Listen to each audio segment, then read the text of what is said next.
Hello students, IB technical classes के YouTube channel पर आपका फिर से एक बार स्वागत है। आज हम लोग स्विच गियर प्रोटेक्शन का लास्ट यूनिट यानी यूनिट 9 में इंपॉर्टेंट क्वेश्चन डिस्कस करने जा रहे हैं और इस सीरीज़ का यानी एसजीपी का ये लास्ट वीडियो है और ये आपका लास्ट टॉपिक है जिसके अंदर हम लोग इम्पॉर्टेंट क्वेश्चन के बारे में जानने जा रहे हैं। तो ये यूनिट 9 के अंदर हम लोग ओवर वोल्टेज की बात करें, यानी ओवर वोल्टेज से पावर सिस्टम को, ट्रांसमिशन को किस तरह से बचाया जाए, उसकी चर्चा इस चैप्टर के अंदर यूनिट 9 के अंदर की गई है। तो क्या क्या इंपॉर्टेंट क्वेश्चन हो सकता है जो एग्जाम के अंदर पूछा जा सकता है। तो पहला क्वेश्चन हमने कंसीडर किया, explain the various cause of over voltage in electrical power system, यानी इलेक्ट्रिकल पावर सिस्टम के अंदर वो क्या के कारण है, वो क्या रीज़न है जिसकी वजह से ओवर वोल्टेज की स्थिति पैदा हो सकती है।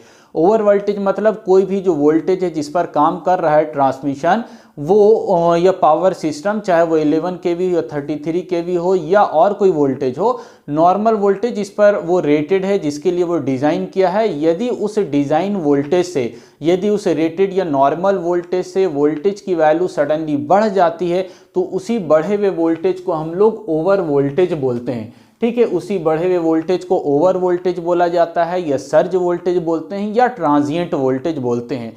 तो ये ओवर वोल्टेज, सर्ज वोल्टेज या ट्रांजिएंट वोल्टेज होने का मेनली तौर से दो कारण हो सकता है। एक इंटरनल कॉज हो सकता है और दूसरा एक्सटर्नल कॉज हो सकता है। इंटरनल कॉज के अंदर हम लोग कंसीडर करते हैं, जैसे हम लोग स्विचिंग करते हैं तो घर में भी आप देखा होगा कि जब स्विच को ऑन ऑफ करते हैं आप लोग तो क्या होगा, एक स्पार्क, एक चिंगारी पैदा हो जाती है। तो वो किस वजह से, सडनली वहाँ पर ट्रांजिएंट पीरियड हो जाता है, ओवर वोल्टेज होता है जिसकी वजह से स्पार्क प्रोड्यूस होता है। इसी तरह सिस्टम के अंदर भी सडनली वोल्टेज बढ़ जाता है यदि आप सर्किट ब्रेकर को लोड कंडीशन में ऑपरेट कराते हैं, स्विचिंग का काम करते हैं तो स्विचिंग की वजह से या आपका रेजोनेंस कंडीशन की वजह से आपका इंटरनल कॉज जो है वो रेजोनेंस है या स्विचिंग है, तो इस तरह के कारण की वजह से क्या होता है, वोल्टेज बढ़ जाता है। और दूसरा एक्सटर्नल कारण क्या हो सकता है कि अगर बिजली गिर जाए, लाइटनिंग इफेक्ट हो जाए तो आपका वोल्टेज सडनली बढ़ जाता है।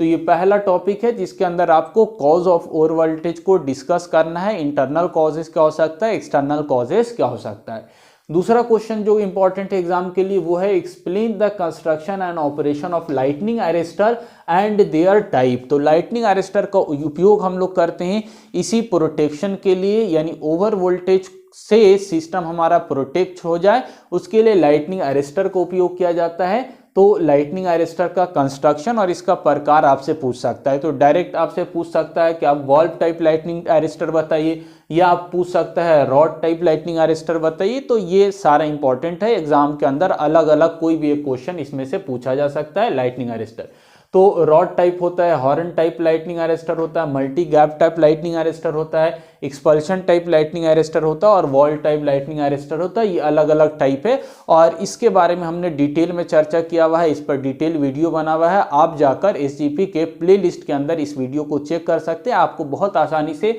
लाइटनिंग अरेस्टर का वर्किंग और कितने प्रकार का लाइटनिंग अरेस्टर है वो सारा आपको क्लियर हो जाएगा। नेक्स्ट जो क्वेश्चन हमने कंसीडर किया है वो क्या है, एक्सप्लेन द लाइटनिंग फेनोमेनन, या इसी को हम लोग लाइटनिंग मैकेनिज्म बोलेंगे, एंड देयर टाइप, यानी डायरेक्ट एंड इनडायरेक्ट लाइटनिंग।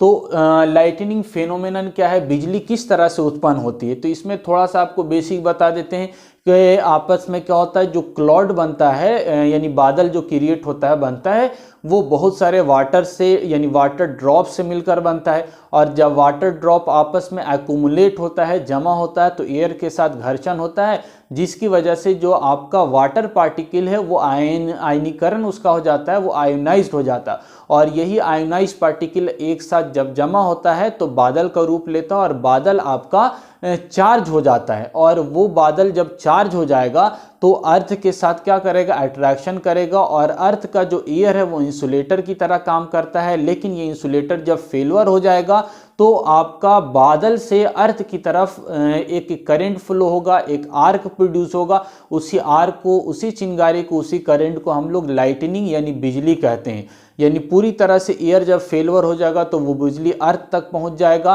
और अगर पूरी तरह से फेलवर नहीं होगा तो लाइटनिंग आधा आकर वापस बादल की तरफ लौट जाएगा। तो ये कुछ बेसिक था आपका लाइटनिंग से। और इसमें दो प्रकार होता है, एक डायरेक्ट यानी डायरेक्ट गिर रहा अर्थ की तरफ, और दूसरा इनडायरेक्ट होता है। इनडायरेक्ट में क्या होगा कि बादल आपका ट्रांसमिशन पर या पोल पर नहीं गिर रहा है, लेकिन बादल ऊपर में ही है और वो क्या कर रहा है, इंडक्टिव इफेक्ट कर देता है ट्रांसमिशन में। तो ये आपका चार्ज पार्टिकल था और ट्रांसमिशन लाइन के अंदर पावर सप्लाई जा रही थी, इसमें इंडक्टिव इफेक्ट प्रोड्यूस कर दिया, इसको चार्ज कर दिया। तो ये क्या होता है, इनडायरेक्ट लाइटनिंग कहलाता है और इसकी वजह से एक वेव प्रोड्यूस होता है ट्रांसमिशन लाइन में।